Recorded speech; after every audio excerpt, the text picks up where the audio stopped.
உலகத்தோட முதல் spiritual AI நித்யானந்தரை கேளுங்கள். இதுதான் உலகத்தின் முதல் ஆன்மீக நுண்ணறிவு செயலி. World's first spiritual AI.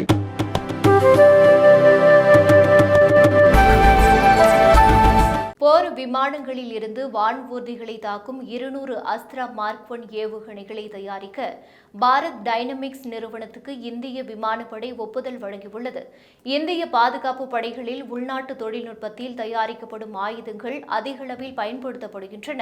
போர் விமானங்களில் பயன்படுத்துவதற்காக அஸ்த்ரா மார்க் 1 ஏவுகணைகளை ராணுவ ஆராய்ச்சி மேம்பாட்டு மையம் DRDO மற்றும் பாரத் டைனமிக்ஸ் இணைந்து தயாரித்தன.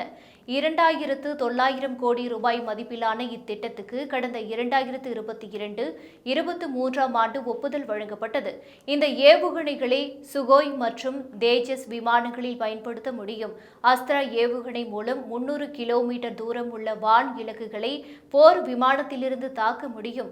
இந்த ஏவுகணைகளின் பரிசோதனை வெற்றிகரமாக முடிந்ததால் அஸ்த்ரா ஏவுகணை விமானப்படையில் சேர்க்கப்பட்டது. இந்நிலையில் இந்திய விமானப்படையின் துணை தளபதி சமீபத்தில் ஐதராபாத் வந்து DRDO ஆய்வு மையத்தை பார்வையிட்டார். அப்போது 200 அஸ்த்ரா ஏவுகணைகளை பாரத் டைனமிக்ஸ் நிறுவனம் தயாரிக்க ஒப்புதல் கொடுக்கப்பட்டது.